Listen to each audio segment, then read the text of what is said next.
अस्सलाम वालेकुम स्टूडेंट्स, हम आज स्टार्ट करेंगे सर्किट एनालिसिस और उसका फर्स्ट लेक्चर है सेकंड ऑर्डर सर्किट्स।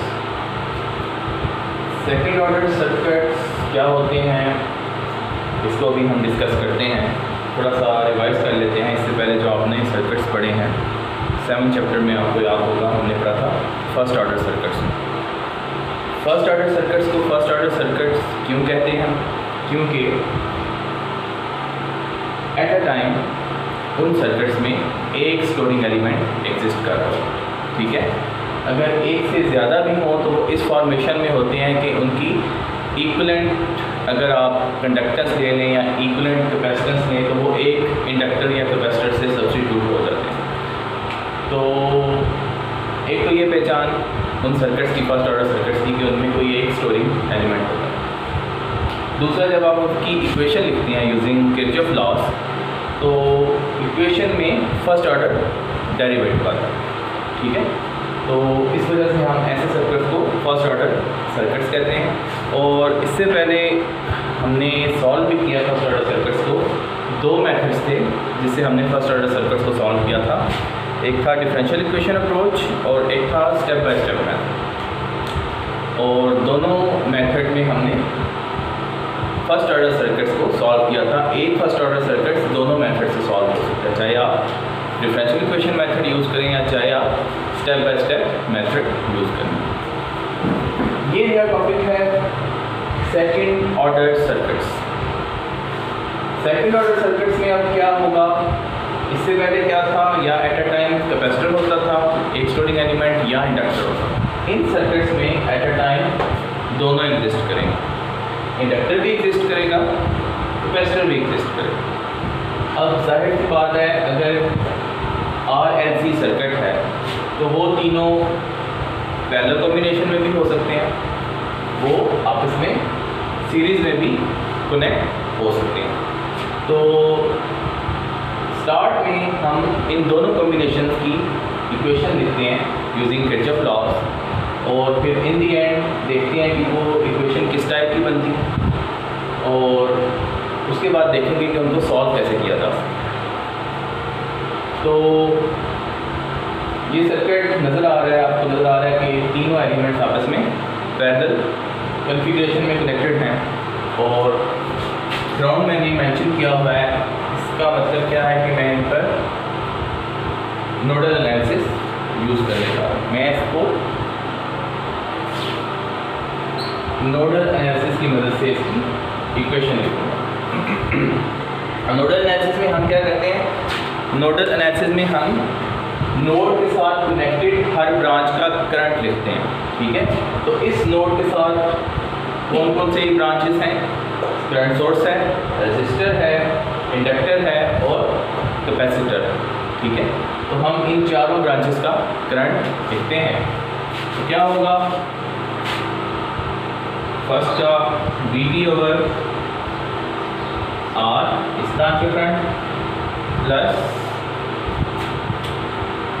इंडक्टर का करंट।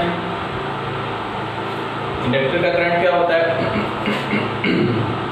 इससे पहले आपने इंडक्टर और कैपेसिटर पढ़ लिए हुए हैं और आपको पता है कि इंडक्टर की करंट की इक्वेशन में इंटीग्रल इन्वॉल्व होता है, कैपेसिटर की वोल्टेज की इक्वेशन में इंटीग्रल इन्वॉल्व होता है। तो इंडक्टर का करंट होता है, या फिलहाल मैं लेट से इसको मैं सिर्फ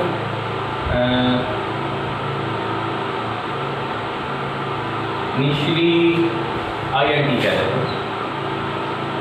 INT इस इंडक्टर का करंट है INT। ये INT नॉट है, ये और चीज़ है। मैंने इसको इस ब्रांच के करंट को कह दिया INT प्लस कैपेसिटर का करंट क्या होता है C into derivative of voltage across that capacitor which is V of t is equal to IST। क्यों IST इनकमिंग करंट बन रहा है तो इक्वल टू के दूसरी तरफ जाके पॉजिटिव। अब INT किसके इक्वल होता है, हमें पता है इंडक्टर में INT किसके इक्वल होता है, ILT होता है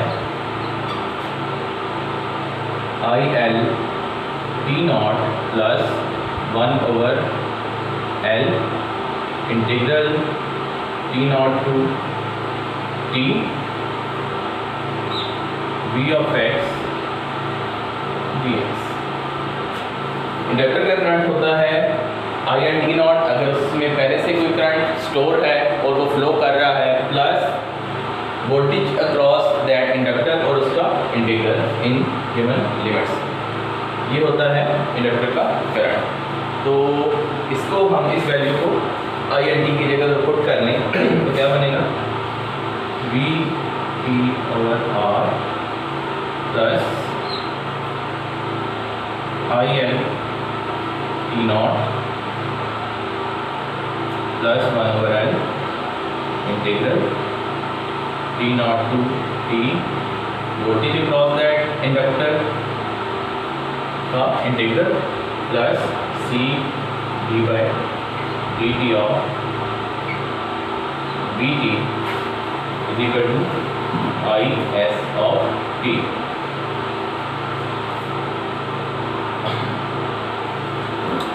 ठीक है, अब ये ILT है यहाँ। सेकेंड ऑर्डर सर्किट्स, अब हमें डिफरेंशियल इक्वेशन चाहिए। फर्स्ट ऑर्डर सर्किट में हमारे पास फर्स्ट ऑर्डर डिफरेंशियल इक्वेशन आती है। अब जबकि सर्किट में दोनों एलिमेंट्स एग्जिस्ट कर रहे हैं तो हमारे पास एक इंटीग्रल आ गया है, एक डिफरेंशियल आ गया।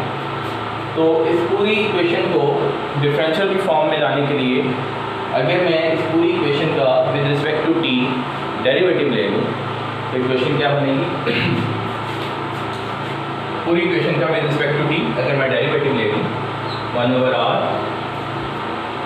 Derivative of V of t, IL T not constant होता है, आपको पता है, उसका डेरिवेटिव 0 आ जाएगा, प्लस इंटीग्रल और डेरिवेटिव कैंसिल हो जाती है तो ये क्या आ जाएगा, V/T/L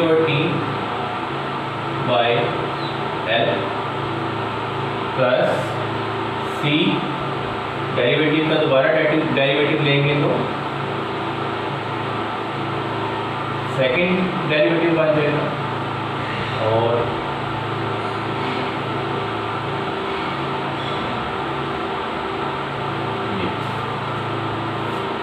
अब इस इक्वेशन में सेकंड ऑर्डर डेरिवेटिव इन्वॉल्व होते हैं। ठीक है, अगर हम इसको इसकी स्टैंडर्ड फॉर्म में लिखें तो क्या बन जाएगा, C से मैं डिवाइड कर दूंगा, सेकंड ऑर्डर के साथ कोई कोएफिशिएंट नहीं रहेगा, d² of Vt plus 1/C से जब डिवाइड होगा तो इस R के साथ C आ जाएगा, पूरी इक्वेशन C से डिवाइड कर दी, plus 1/LC Vt is equal to 1/C derivative of IS।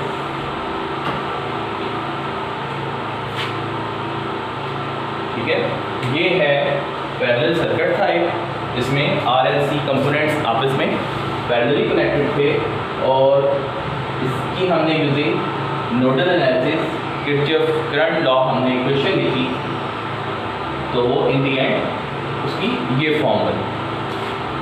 ये था पैरेलल सर्किट के। अब अगर मैं इस सीरीज सर्किट के लिए इक्वेशन लिखूं तो क्योंकि ये एक सिंगल लूप है इसलिए मैं प्रेफर करूँगा मैश एनालिसिस। तो वो इक्वेशन क्या बनेगी, लेट्स से कि इस सर्किट में से कोई करंट IT फ्लो कर रहा है, इक्वेशन क्या बनेगी, R into IT plus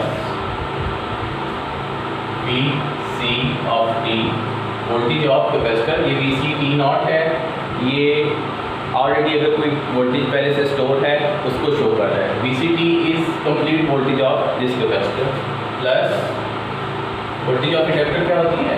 inductance into derivative of current passing through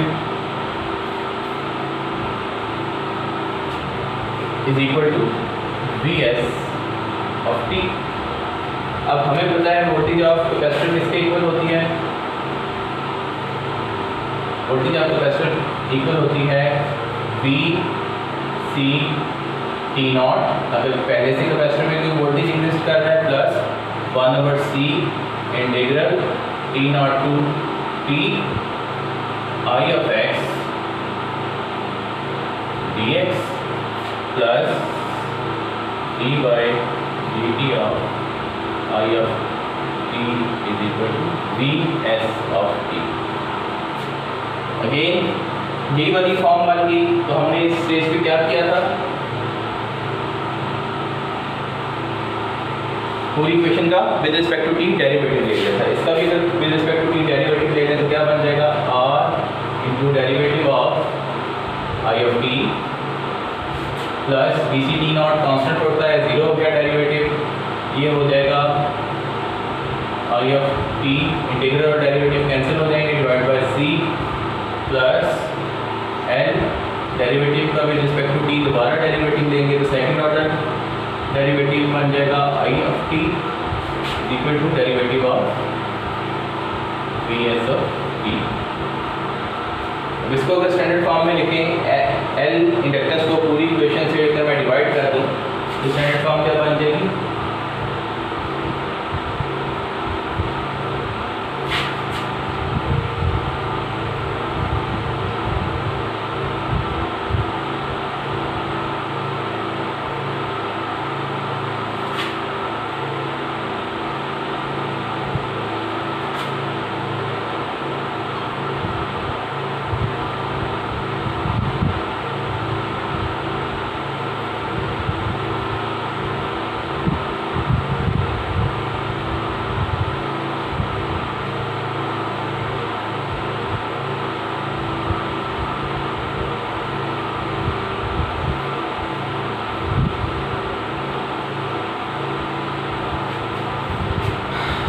अब इस इक्वेशन और इस इक्वेशन को कंपेयर करें,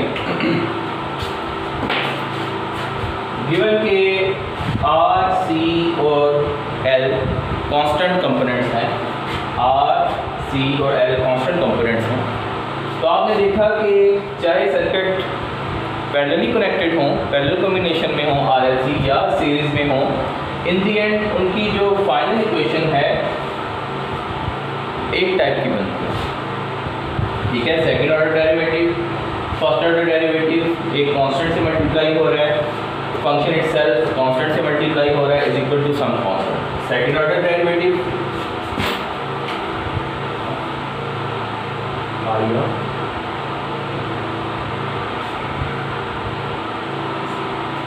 second order derivative, first order derivative एक कांस्टेंट से मल्टीप्लाई हो रहा है, फंक्शन इटसेल्फ कांस्टेंट से मल्टीप्लाई हो रहा है to derivative of some function.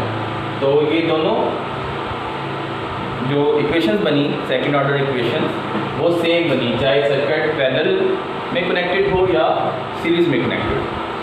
तो अब ये तो हमें पता चल गया कि अगर आरएलसी सर्किट है उसका कॉम्बिनेशन चाहे कोई भी हो, सीरीज में कनेक्टेड हो या पैरेलल में कनेक्टेड हो, जो फाइनल इक्वेशन बनेगी वो इस फॉर्म की हो। ठीक है, इसको कहते हैं सेकंड ऑर्डर डिफरेंशियल इक्वेशन। तो अब बेसिकली हमें जो पता होना चाहिए वो ये है कि इस सेकंड ऑर्डर डिफरेंशियल इक्वेशन को सॉल्व कैसे करना है। ठीक है, जैसे फर्स्ट ऑर्डर रिस्पॉन्स में हमने फर्स्ट ऑर्डर डिफरेंशियल इक्वेशन को सॉल्व किया था और आई टी या बी टी हमारा आता था in the form of k1 + k2 e⁻ t/τ। तो इसका सोल्यूशन किस टाइप का होगा, तो इसके सोल्यूशन को डिस्कस करते हैं, क्योंकि ये हम देख चुके हैं कि चाहे सर्किट सीरीज में हो पैरेलल में हो, इक्वेशन एक ही टाइप की बनेगी। हम हर सर्किट को सॉल्व करके इन दी एंड इस टाइप की इक्वेशन पे आएंगे। अब इस टाइप की इक्वेशन को कैसे सॉल्व करना है वो हम देखते हैं कि उसे कैसे सॉल्व करना है।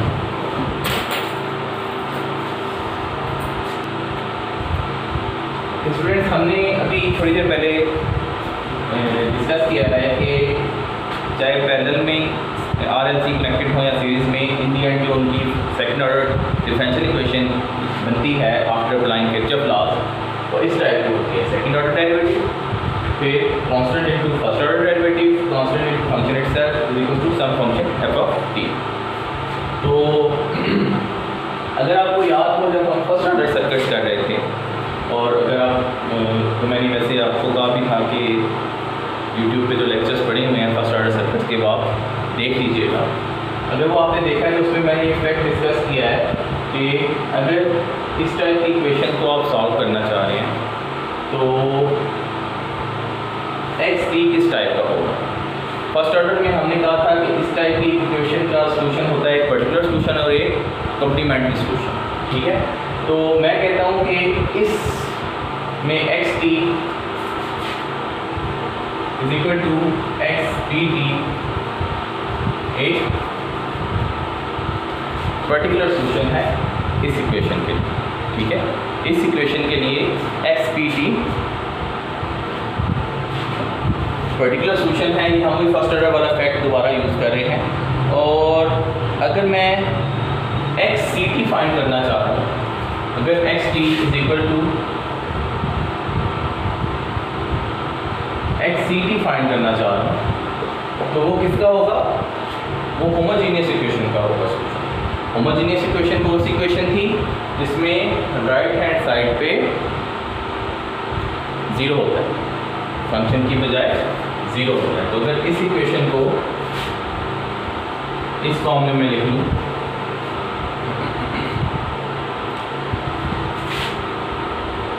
X of T plus a1 derivative of X of T plus a2 X of T is equal to 0, ये बन गई होमोजीनियस इक्वेशन। इसका सोल्यूशन होगा complementary solution X C of T. और हमने ये भी पहले डिस्कस किया है फर्स्ट ऑर्डर रिस्पॉन्स में कि सोल्यूशन दो सोल्यूशन का सम होता है, एक होता है पर्टिकुलर सोल्यूशन और एक होता है कॉम्प्लीमेंट्री सोल्यूशन, ठीक है। तो सेकंड ऑर्डर इक्वेशन का भी सोल्यूशन इसी टाइप का होगा, एक पर्टिकुलर सोल्यूशन होगा और एक कॉम्प्लीमेंट्री सोल्यूशन होगा और फाइनल सोल्यूशन उन दोनों का सम होगा। अब जो बहुत इंपॉर्टेंट फैक्ट हमने फर्स्ट ऑर्डर रिस्पॉन्स में यूज़ किया था, हमने कहा था कि नॉर्मली जो हमारे सर्किट्स होते हैं उसमें सोर्सेज जो हैं वो फोर्सिंग क्या कहते हैं उसे, फोर्सिंग फंक्शन जो होता है वो कांस्टेंट होता है, वो कोई सोर्स होता है। तो नॉर्मली एफ ऑफ टी जिन सर्किट्स को हम सॉल्व करने जा रहे हैं वो कांस्टेंट होता है। ये हमने फर्स्ट ऑर्डर सर्किट में भी ज्यूम किया था, इधर भी जाहिर सी बात है सोर्सेज वही हैं, तो हम यही ज्यूम करेंगे कि वो कांस्टेंट होते हैं। तो अगर एफ ऑफ टी एक कांस्टेंट हो, अगर एफ ऑफ टी एक कांस्टेंट हो तो इक्वेशन क्या बन जाएगी, D square by D T square X of T plus a1 derivative of X of T plus a2 X of T is equal to, instead of F of T some constant a। Normally forcing function जो होते हैं वो constant होते हैं। तो ये equation कैसे prove हो सकती है, एक फंक्शन है उसका डबल डेरिवेटिव है, फिर उसी फंक्शन का सिंगल डेरिवेटिव है, फिर उसमें ऐड हो रहा है वो फंक्शन इटसेल्फ, वो कैसे एक कांस्टेंट के इक्वल बनेगा, ये हमने फर्स्ट ऑर्डर सर्किट में भी डिस्कस किया। तो एक ही पॉसिबिलिटी है कि left hand side right hand side के इक्वल आए कि अगर आपका एक्स टी जो है वो कांस्टेंट हो। अगर आपका एक्स टी कांस्टेंट हो तो ही पॉसिबिलिटी है कि left hand side right hand side के इक्वल आ सकती है। तो अगर एक्स टी कांस्टेंट हो तो double derivative of constant 0, first derivative of constant 0, पीछे क्या रह गया, a2 X of T is equal to a, a2 X of T is equal to a और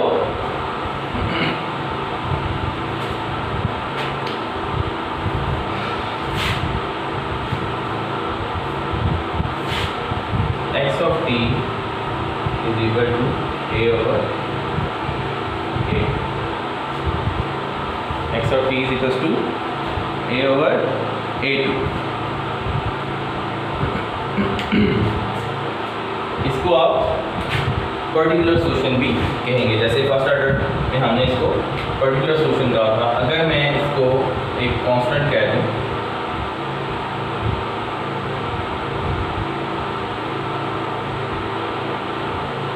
तो जो पर्टिकुलर सोल्यूशन है वो किस टाइप का होगा, that forcing function divided by coefficient of function itself। ठीक है, तो ये तो हो गया x t। दूसरे सोल्यूशन की तरफ चलते हैं, कॉम्प्लीमेंट्री सोल्यूशन। कॉम्प्लीमेंट्री सोल्यूशन के लिए हमें कौन सी इक्वेशन चाहिए होगी,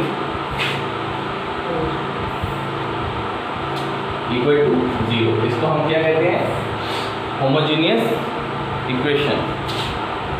होमोजीनियस इक्वेशन, अगर आप इस इक्वेशन पे गौर करें तो sum second order and first order derivative is equal to 0। तो ऐसा कैसे पॉसिबल है, ऐसा कैसे पॉसिबल है? अभी हम इसको सॉल्व नहीं करते। क्या आपके जहन में कोई ऐसा फंक्शन है कि जो x ऑफ t की जगह पुट करें तो वो इक्वल टू 0 बन जाए? अब मैथमेटिकली अगर आप सोचें तो कैसे पॉसिबल है कि अब क्योंकि ये सम हो रहा है, एक तो डेरिवेटिव अगर आप किसी फंक्शन का ले रहे हैं तो उस फंक्शन को रिपीट होना चाहिए। उस फंक्शन से रिपीट होने से क्या होगा कि वही फंक्शन वापस आएगा। सेकंड डेरिवेटिव लें तो उसको तब भी रिपीट होना चाहिए और वही फंक्शन वापस आना चाहिए, और उनके कोफिशिएंट्स के साथ नेगेटिव आ जाना चाहिए। इससे क्या होगा कि ये आपस में ऐड या सब्ट्रैक्ट होके इक्वल टू 0 बन जाएंगे। तो फर्स्ट ऑर्डर में भी हमने डिस्कस किया था, ऐसा कौन सा फंक्शन है जिसका डेरिवेटिव लिया जाए तो वो इटसेल्फ रिपीट होता है, डबल डेरिवेटिव ले लिया जाए तो फिर भी इटसेल्फ रिपीट होता है। तो ये हमने डिस्कस किया था, ऐसा फंक्शन होता है एक्सपोनेंशियल फंक्शन। ऐसा फंक्शन होता है एक्सपोनेंशियल फंक्शन। xt अगर इक्वल हो k e raise to power st, ये एक्सपोनेंशियल फंक्शन है। उससे पहले हम थोड़ी सी सब्स्टिट्यूशन करते हैं इस इक्वेशन में, होमोजेनियस इक्वेशन में।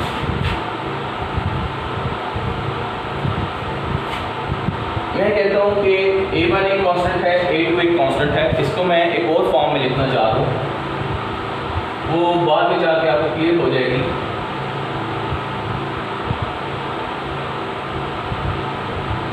अगर मैं कहूँ a1 is 2 zeta omega naught, zeta is constant, omega naught is constant, and a2 is omega naught square। अगर मैं ऐसे लिख दूँ a1 is 2 zeta omega naught and a2 is omega naught square, तो ये टर्म्स क्या हैं, ये आगे जाके हम इन्हें एक्सप्लेन भी करेंगे कि हमने इनको इससे सब्स्टिट्यूट क्यों किया है।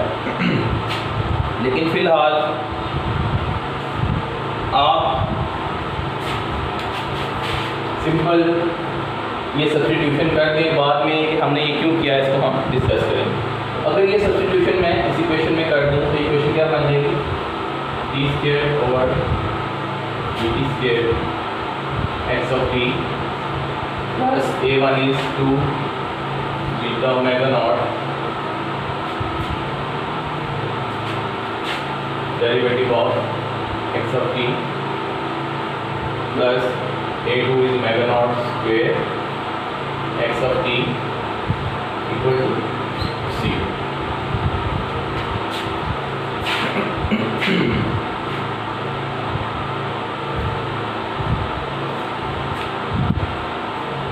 अब अभी हमने डिस्कस किया है कि एक्स ऑफ टी को किस टाइप का होना चाहिए कि ये इक्वल टू 0 हो सकता है। तो एक्स ऑफ टी अगर एक्सपोनेंशियल टाइप का हो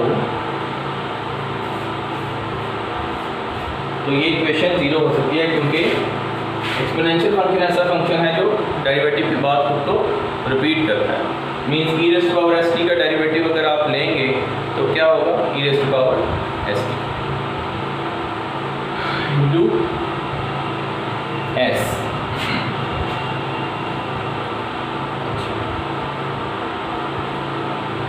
अब अगर ये इसका सॉल्यूशन है तो इसको इसमें पुट करके देखते हैं। Second derivative of k e raised to power st, if xt is k e raised to power st, then second order derivative of k e raised to power st will be, first order derivative क्या होगा, k s into e raised to power st,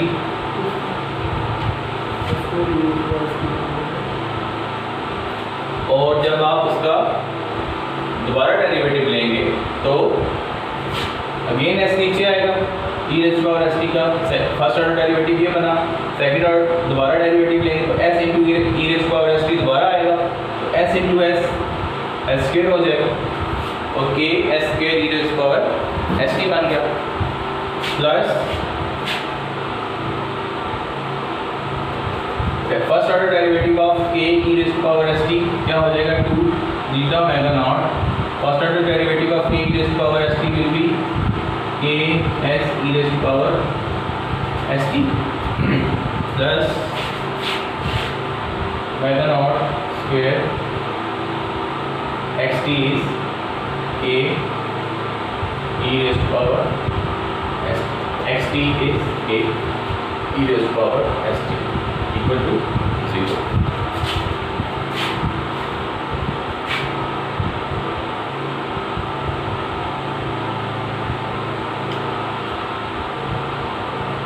अब अगर मैं k e raised to power s t common ले लूँ क्या बन जाता है, s square plus 2 zeta omega naught s plus omega naught square equal to 0।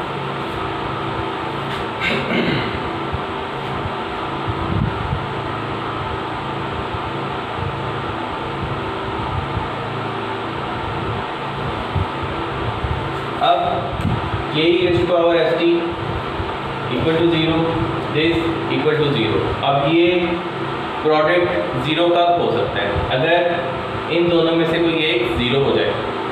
तो ये तो मेन फंक्शन है, अगर ये 0 हो गया तो हमारा तो काम ही खत्म हो गया, हमने जो सोल्यूशन एक्सपेक्ट किया है वही 0 हो जाएगा, तो वो तो फिर किसी भी इक्वेशन का सोल्यूशन बन जाएगा।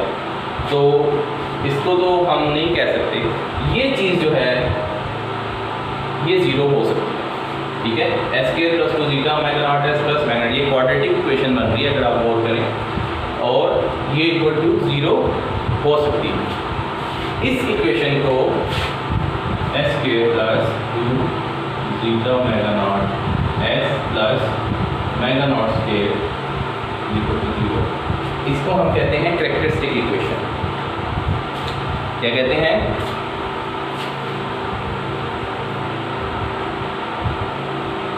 Characteristic equation. ये कैरेक्टरिस्टिक इक्वेशन बेसिकली डिसाइड करती है कि आपका जो फंक्शन है, इसकी सर्किट है, वो किस किस्म का रिस्पांस देगा, ठीक है। अब इसमें जो टर्म्स हैं इसको हम डिफाइन कर लें।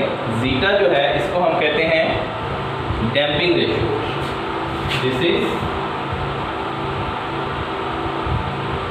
डैम्पिंग रेशियो, और omega naught is undamped natural frequency.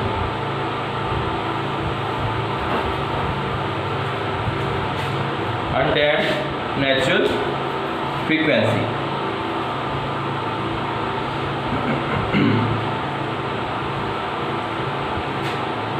अब हमने क्या कहा कि इसका सोल्यूशन डिस्कस कर रहे थे सेकंड ऑर्डर डिफरेंशियल इक्वेशन का। सॉल्व करते करते हम इस फॉर्मेशन में पहुंचे। हमने कहा कि ये तो ज़ीरो कर नहीं सकते, तो ये वाला पार्ट है, अगर वो इक्वल टू ज़ीरो हो जाए तो ये पूरा फंक्शन ज़ीरो हो सकता है। इससे हमने बनाई कैरेक्टरिस्टिक इक्वेशन। इस इक्वेशन को कैरेक्टरिस्टिक इक्वेशन कहते हैं, यानी कि आप जो भी सेकंड ऑर्डर सर्किट सॉल्व करेंगे, हर सर्किट की इन दी एंड कैरेक्टरिस्टिक इक्वेशन बनेगी। इसमें जीटा होता है डैम्पिंग रेशियो, ये होती है अनडैम्प्ड नेचुरल फ्रीक्वेंसी। ये क्या होती है अभी डिस्कस।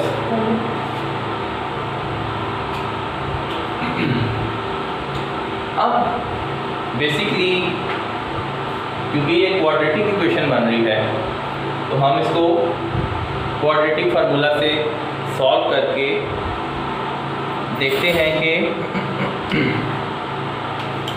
एस की वैल्यू क्या बनती है। अगर मैं इस क्वाड्रेटिक इक्वेशन पे क्वाड्रेटिक फार्मूला अप्लाई कर दूँ,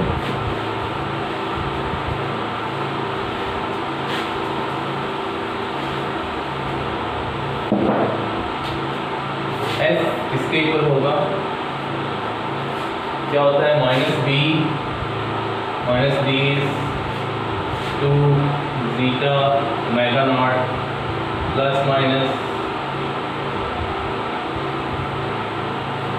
बी का square minus 4ac b is two zeta omega naught square minus 4 a is 1 c is omega naught square divided by 2a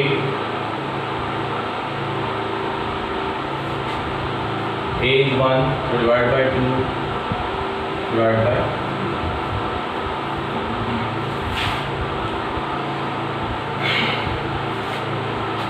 क्या बन जाएगा minus beta omega naught plus minus 1/2 4 beta square omega naught square minus 4 omega naught square. 4 omega naught square common ले लूँ मैं और under root से बाहर ले आऊँ,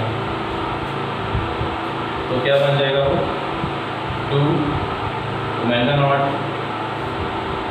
अंदर क्या रह जाएगा बीटा स्क्वायर माइनस 1 अगर 4 ओमेगा नॉट स्क्वायर को कॉमन लेके अंडर रूट से बाहर ले आऊँ, ये बन जाएगा minus beta omega naught plus minus omega not into beta square minus 1।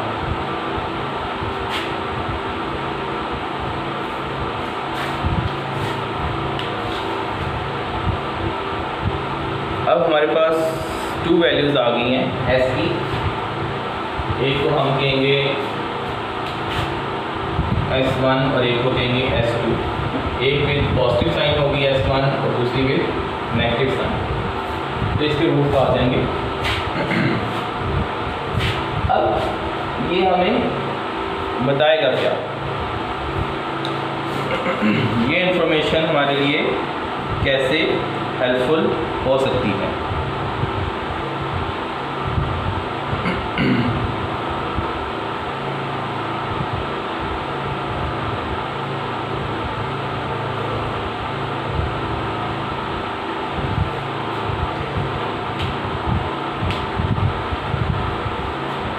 जो जनरल सॉल्यूशन होता है इस होमोजेनियस इक्वेशन का,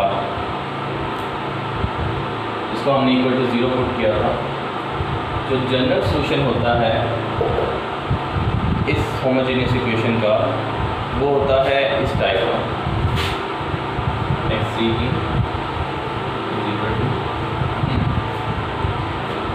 k1 e raised to power s1t plus k2 e raised to power s2। ये होता है जनरल सॉल्यूशन इस homogeneous equation का।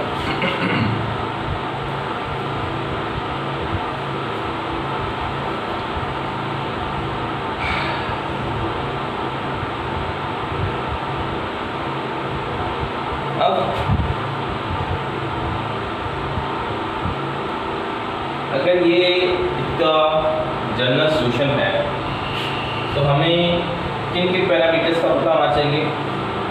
S1 और S2 तो हमारे पास यहाँ से आ जाएंगे, S1 भी आ जाएगा, S2 भी आ जाएगा, पीछे रह गया K1 और K2। K1 और K2 हम कैसे फाइंड कर सकते हैं? K1 और K2 फाइंड करने के लिए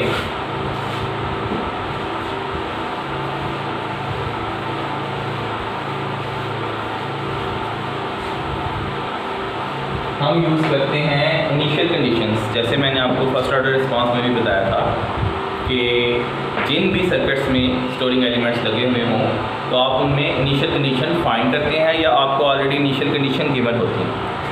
इनिशियल कंडीशंस क्या होती हैं? अगर कैपेसिटर लगा हुआ है तो आपने देखना है पहले से कैपेसिटर के क्रॉस की वोल्टेज तो नहीं एग्जिस्ट कर रही, अगर कर रही है तो आपने फाइंड कर लिया, क्योंकि कैपेसिटर वोल्टेज स्टोर करता है। और अगर इंडक्टर लगा हुआ है तो आप देखते हैं कि उसमें से पहले कोई करंट फ्लो तो नहीं कर रहा, उसमें एनर्जी जो स्टोर की हुई है उसकी वजह से कोई करंट तो नहीं फ्लो कर रहा।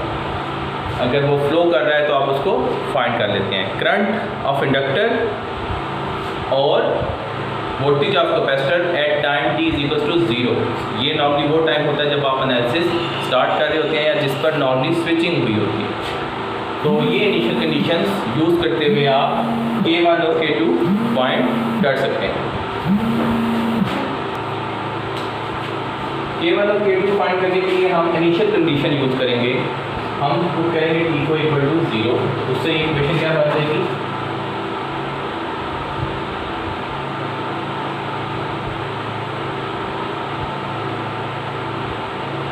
t 0 होगा तो x 0 = K1 + K2। दूसरा हम क्या करते हैं, एक इक्वेशन तो आ गई, अब एक इक्वेशन है, दो अननोन है, हमें दूसरी इक्वेशन चाहिए। दूसरी इक्वेशन हम कैसे लेते हैं? इस वाली इक्वेशन जो जनरल सोल्यूशन है हमारा, इसका एक दफ़ा डेरिवेटिव ले लेते हैं। अगर इसका मैं डेरिवेटिव लूँ तो क्या बन जाएगा? Derivative of will be equal to K1 S1 e⁻s1t plus K2 S2 e⁻s2t।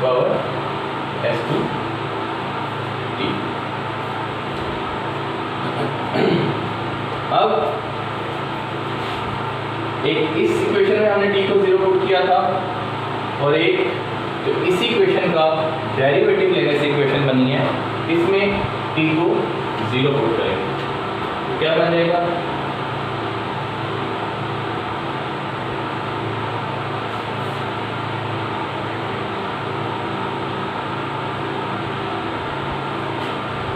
एक इक्वेशन हमारे पास बन जाएगी ये और एक बन जाएगी ये, और दो इक्वेशंस हैं और K1 और K2 दो अननोन है। S1 S2 आप फाइंड कर चुके होंगे।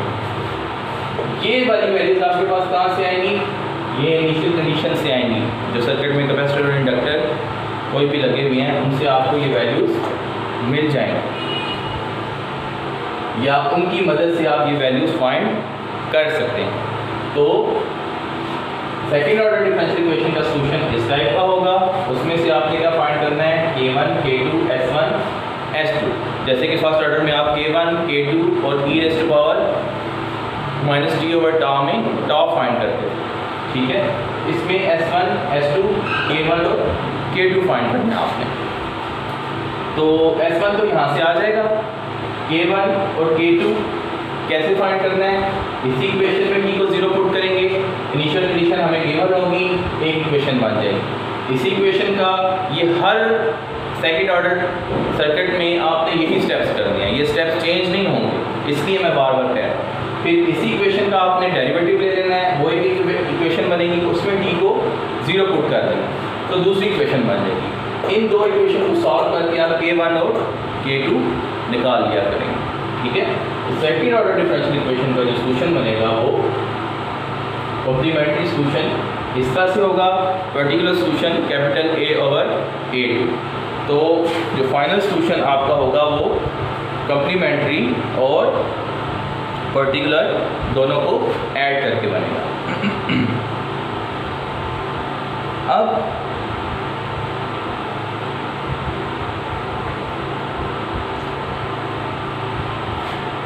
कोई भी सेकेंड ऑर्डर सर्किट 3 तरह का रिस्पांस दे सकता है। कोई भी सेकेंड ऑर्डर सर्किट जो है वो 3 तरह का रिस्पांस दे सकता है। एक को हम कहते हैं ओवरडैम्प्ड रिस्पांस, एक को हम कहते हैं अंडरडैम्प्ड रिस्पांस और एक को हम कहते हैं क्रिटिकली डैम्प्ड रिस्पांस। ठीक है, तो हमें कैसे पता चलेगा कि कोई भी पर्टिकुलर सर्किट किस टाइप का रिस्पांस देगा? वहाँ पर आकर इम्पोर्टेंस आती है जीटा डैम्पिंग रेशियो। तो जनरल सोल्यूशन इस टाइप का हो गया, उसको फाइंड कैसे करेंगे, ये है वो तरीका। अब हम देखते हैं कि जीटा कैसे कंट्रीब्यूट करता है। आपके पास जीटा की वैल्यू अगर हो तो आप बता सकते हैं कि सर्किट का रिस्पांस किस टाइप का होगा, ओवरडैम्प्ड होगा, अंडरडैम्प्ड होगा या क्रिटिकली डैम्प्ड होगा।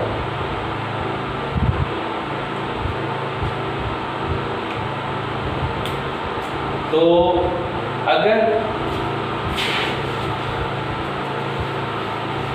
ये मैंने इंटेंशनली लिख के रहने की है,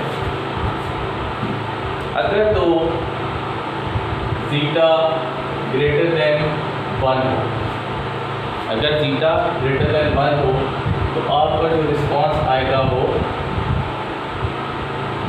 ओवरडैम्प्ड रिस्पांस है।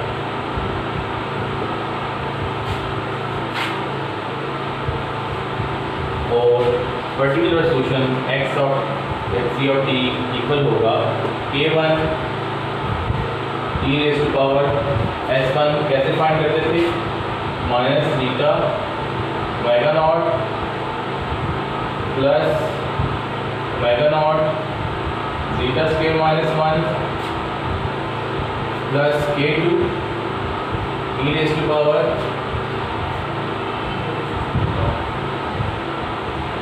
S2t कैसे आएगा, minus zeta omega naught minus omega naught zeta square minus 1t। अगर ओवरडैम्प्ड रिस्पांस है तो आपका कॉम्प्लीमेंट्री सोल्यूशन इस टाइप का होगा। ठीक है,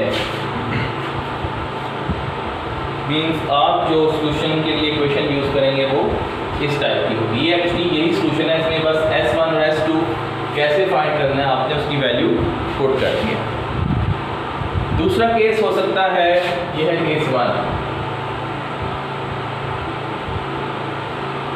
केस 2 हो सकता है कि zeta less than 1, zeta less than 1 आ, अगर जीटा लेस देन 1 आ जाए तो आपका जो रिस्पांस होगा वो होगा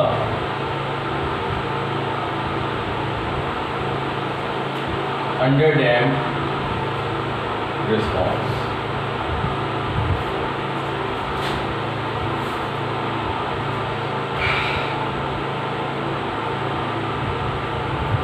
और अंडरडैम्प्ड रिस्पांस की जो इक्वेशन बनेगी उसमें एक्स ऑफ टी इस टाइप का होगा, E raise to power minus zeta omega naught E A1 cos omega naught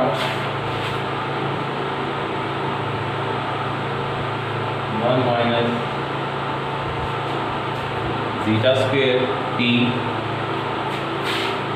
plus A2 sine omega naught 1 minus zeta square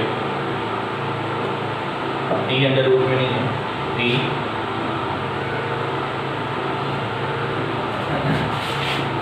A1 cos omega naught cos of omega naught under root 1 minus zeta square T under root से बाहर है, A2 sine omega naught 1 minus zeta square T under root से बाहर है। अगर zeta less than 1 है तो आप सॉल्यूशन के लिए ये वाली इक्वेशन यूज़ करेंगे इंस्टेड ऑफ दिस, ठीक है। और केस 3 है, अगर जीटा इक्वल टू 1 आ जाए तो आप इस रिस्पॉन्स को कहेंगे critically damped response. Critically damped response. और इस केस में xc ऑफ t इसके इक्वल होगा v1 e raised to power s1 t plus v2 e raised to power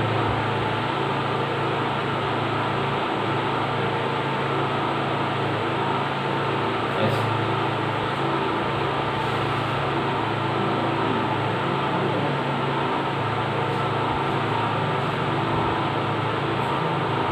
अब इस केस में हमें पता है, इसको भी हम डिस्कस करते हैं, माइनस सी का मैटर नॉट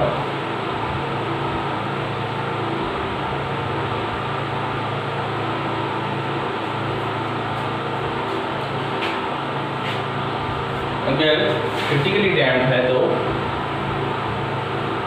आप जो इक्वेशन यूज करेंगे अननोन फाइंड करने के लिए वो ये वाली इक्वेशन।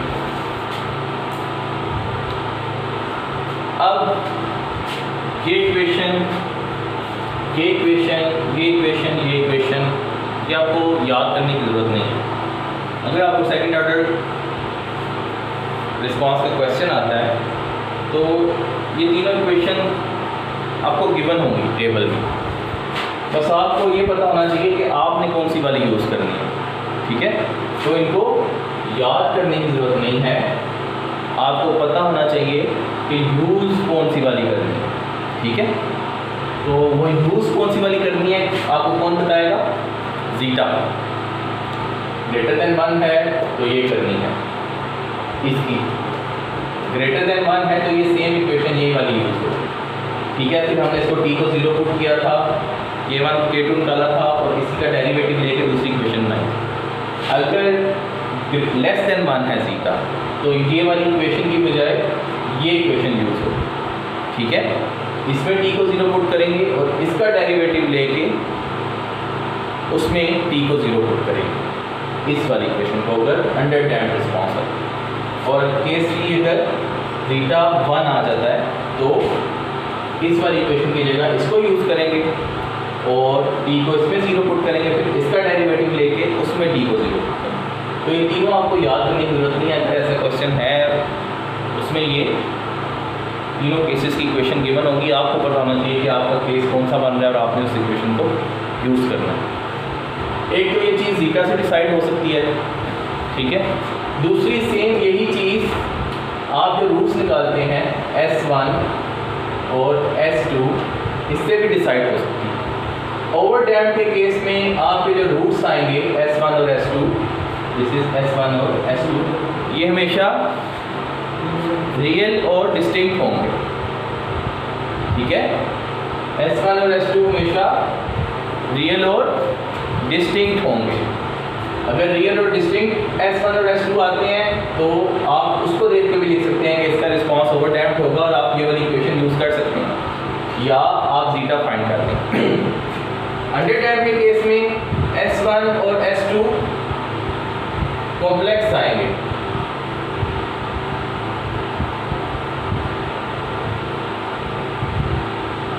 Real and distinct. अगर अंडर डैम्प्ड का केस है तो जो आपने रूट्स फाइंड किए हैं वो कॉम्प्लेक्स आएंगे, ठीक है। तो कॉम्प्लेक्स रूट्स को देख के भी आप डिसाइड कर सकते हैं कि ये रिस्पांस अंडर डैम्प्ड रिस्पांस है, बजाय इसके कि आप जीटा को फाइंड करें और देखें वो लेस देन 1 है कि नहीं। तो ये दोनों तरीके यूज़ हो सकते हैं। या तो देखिए रूट्स कॉम्प्लेक्स आ गई हैं, इसका मतलब अंडर डैम्प्ड रिस्पांस होगा, ये इक्वेशन यूज़ कर लें। या जीटा से कैलकुलेट करना है तो जीटा कैलकुलेट कर लें, देखें वो अगर लेस देन 1 है तो अंडर डैम्प्ड रिस्पांस होगा। इस केस में आपकी जो रूट्स आएंगी वो रियल और रिपीटेड होंगी, रियल एंड रिपीटेड। तो क्रिटिकली डैम्प्ड में या तो देख लें जीटा 1 आया है, उससे भी पता चल जाएगा क्रिटिकली डैम्प्ड रिस्पॉन्स है, XCF की इक्वेशन ये यूज़ हो। अगर रूट्स फाइंड करनी है और वो रियल और रिपीटेड आ गए हैं तो इन रूट्स से भी पता चल जाता है कि ये क्रिटिकली डैम्प्ड रिस्पॉन्स है और आपने ये वाली इक्वेशन यूज़ करनी है, ठीक है। तो चाहे रूट से डिसाइड कर लें चाहे जीटा से डिसाइड कर लें, इन दोनों से पता चल सकता है कि आपका रिस्पांस किस टाइप का होगा, ओवर डैम्प्ड होगा, अंडर डैम्प्ड होगा या क्रिटिकली डैम्प्ड होगा, ठीक है। तो आपने ये वाली इक्वेशन यूज़ करनी है या ये वाली इक्वेशन इसकी जगह यूज़ करनी है या ये वाली इक्वेशन इसकी जगह यूज़ करनी है, ठीक है। और ऑफ कोर्स फाइंड आपने अननोन करने होंगे, इस केस में V1 V2 और इस केस में A1 A2, ठीक है। जीटा वगैरह आपके पास उन वैल्यूज से आ जाएंगे, कैरेक्टरिस्टिक इक्वेशन की जो वैल्यूज हैं वो क्या थी, कैरेक्टरिस्टिक इक्वेशन हमारी S² + 2 zeta omega naught S + omega naught square = 0, ठीक है। तो लेट्स से अगर आप कोई भी सेकंड ऑर्डर इक्वेशन सॉल्व करते हुए आए हैं और वो इक्वेशन किस टाइप की आ गई है, S² + 5S + 1 = 0, तो आप इस इक्वेशन से डिसाइड कर सकते हैं कि here 5 = 2 zeta omega naught, 2 zeta omega naught = 5, क्यों, S के साथ जो कोफिशिएंट है वो 2 जीटा ओमेगा नॉट है, = 5, ये है 1, इधर से आप डिसाइड कर सकते हैं ओमेगा नॉट स्क्वायर इज 1, तो ये अननोन्स आप इस इक्वेशन से फाइंड कर सकते हैं, वो भी हम एग्जांपल करेंगे तो आपको आइडिया हो जाएगा। तो अभी तक जो हमने पढ़ा है वो ये पढ़ा है कि सेकंड ऑर्डर इक्वेशन अगर आ जाए तो उसका सोल्यूशन किस टाइप का होगा और फाइनली वो कितनी टाइप का हो सकता है और हर टाइप को आप कौन सी इक्वेशन लेके यूज़ करके उसको फाइंड कर सकते हैं। अब हम देखते हैं कि ओवर डैम्प्ड रिस्पांस क्या होता है, अंडर डैम्प्ड रिस्पांस क्या होता है, क्रिटिकली डैम्प्ड रिस्पांस क्या होता है।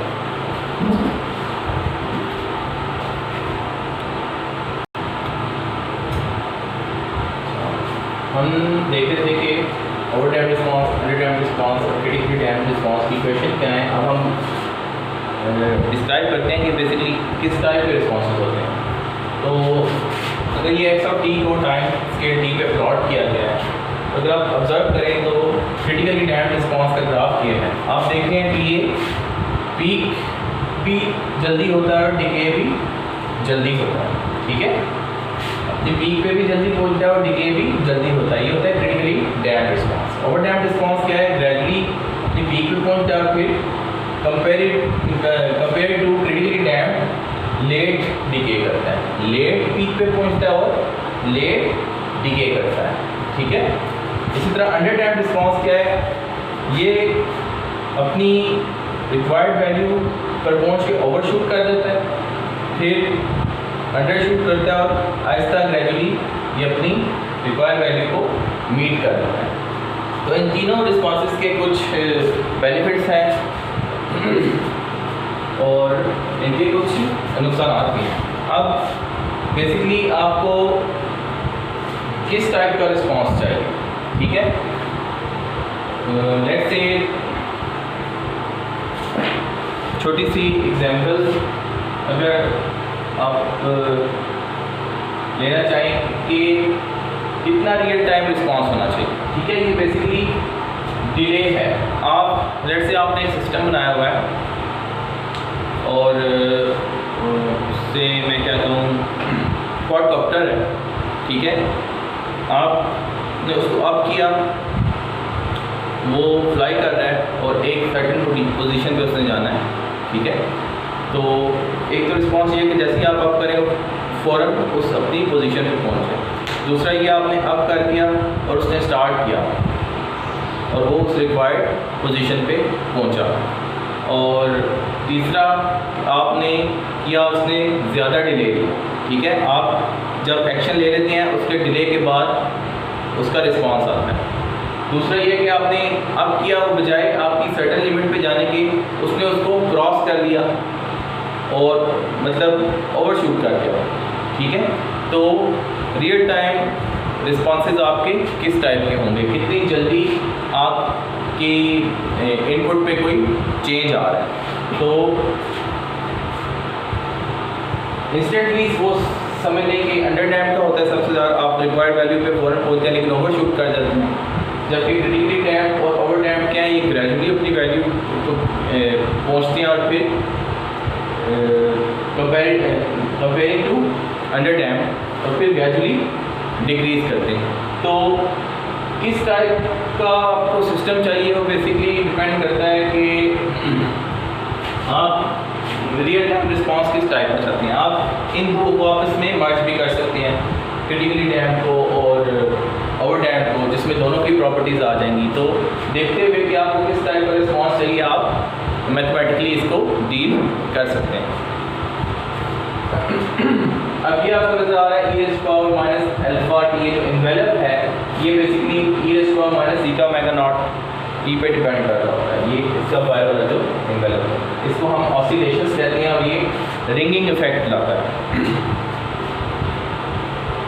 तो ये बेसिकली सेकंड ऑर्डर सर्किट्स हैं जिसमें कैपेसिटर, इंडक्टर और रेजिस्टर तीनों कनेक्टेड हों और उनके किस टाइप के रिस्पॉन्सेज आ सकते हैं, ठीक है।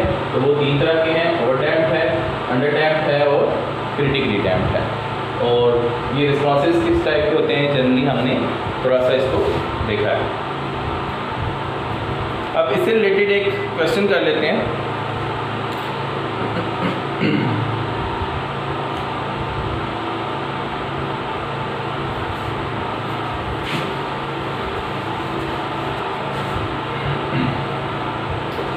क्वेश्चन है इसमें गिवन है कि R अगर 1 है, इंडक्टेंस 2 है, हेनरी और कैपेसिटेंस 2 फैराड है। तो अगर तीनों कंपोनेंट्स आपस में पैरेलल में कनेक्टेड हैं तो क्या आप बता सकते हैं कि damping ratio that is zeta और natural under frequency omega naught कितनी होगी, ठीक है। बेसिकली आपने क्या फाइंड करना है, ज़ीटा क्या होगा, ओमेगा नॉट क्या होगा। गिवन क्या है, R is this, L is this, C is this और उसने साथ ही इन्फॉर्मेशन दी है कि तीनों पैरेलल में कनेक्टेड। तो हमने शुरू में पैरेलल कॉम्बिनेशन की जो इक्वेशन ड्राइव की थी वो किस टाइप की आती थी, इस टाइप, ठीक है। उसी को यूज़ करें। अगर आपको नहीं भी याद तो आप उसको दोबारा से ड्राइव कर सकते हैं। तीनों को कंपोनेंट्स को पैरेलल में कनेक्ट करें, IST था और नोडल एनालिसिस पे लगा दें तो इन दी एंड ये क्वेश्चन बनेगी, ठीक है। अगर आपको नहीं याद तो इस टाइप की कोई क्वेश्चन थी और अगर हम इस टाइप की क्वेश्चन में वैल्यूज पुट करते हैं तो वो बनती हैं ये।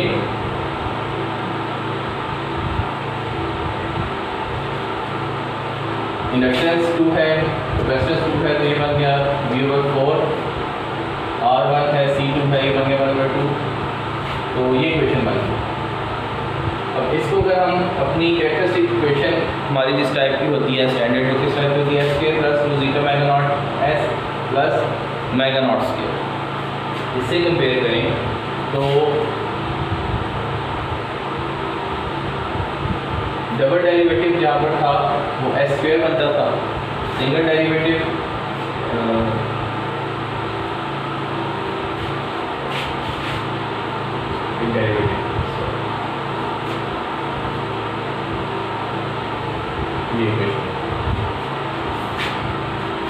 सिंगल डेरिवेटिव होता है इसका।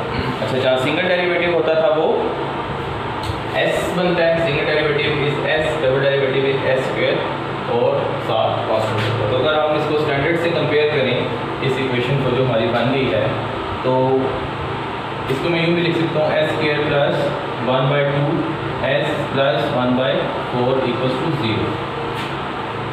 S² plus 1/2 S plus 1/4 is equal to 0। तो फिर आप स्टैंडर्ड से इसको कंपेयर करें तो 2 जीटा ओमेगा नॉट किसके इक्वल बन रहा है 1/2 और ओमेगा नॉट स्क्वायर किसके इक्वल बन रहा है 1/4 के। तो यहाँ से हमारे पास ओमेगा नॉट आ जाएगा 1/2 और ओमेगा नॉट की वैल्यू इस इक्वेशन में पुट कर दें तो हमारे पास जीटा आ जाता है लेस देन 1 आता है वैसे कितने 0.5 और 1/2 जो कि लेस देन 1। तो डैम्पिंग रेशियो इसकी आ गई 0.5 और डैम्प नेचुरल फ्रीक्वेंसी आ गई इसकी 1/2। लेस देन 1 क्या बता रहा है जीटा ये अंडर डैम्प रिस्पॉन्स होगा, ठीक है। लेकिन फिलहाल हमने फाइंड सिर्फ उसकी वैल्यू करनी थी जीटा की और ओमेगा नॉट को फाइंड करना। तो सिंपली हमने इंफॉर्मेशन क्या गिवन थी वैल्यूज गिवन थी और हमें सिर्फ ये बताया गया था कि तीनों पैरेलली कनेक्टेड है। तो बाकी सब कुछ हमने खुद से हमें पता था कि पैरेलल की इक्वेशन ये बनती है, नहीं भी याद पैरेलल कॉम्बिनेशन में लगा के उसको ड्राइव कर लें और फिर उस पर सिंपल वैल्यू पुट की और उसको स्टैंडर्ड फॉर्म में लाए 1s² + 1/2s + 1/4 इसको हमने कंपेयर किया 2 जीटा ओमेगा नॉट वाली फॉर्म से। तो वो हमें नज़र आया 1/2 2 जीटा ओमेगा नॉट है और ओमेगा नॉट स्क्वायर 1/4 होता है। तो यहाँ से हमने जीटा की और ओमेगा नॉट की दोनों की वैल्यू फाइंड कर ली। आई होप कि आपको ये क्लियर होगा। तो ये तो थी सिंपल सी एग्जाम्पल। अब हम second order circuits network solve करते हैं और नेटवर्क रिस्पांस फाइंड करेंगे। तो आज के लेक्चर में हम सिर्फ ओवर डैम्प्ड रिस्पांस को देखेंगे कि ओवर डैम्प्ड रिस्पांस कैसे फाइंड करना है। आप इसके अलावा क्रिटिकली डैम्प्ड और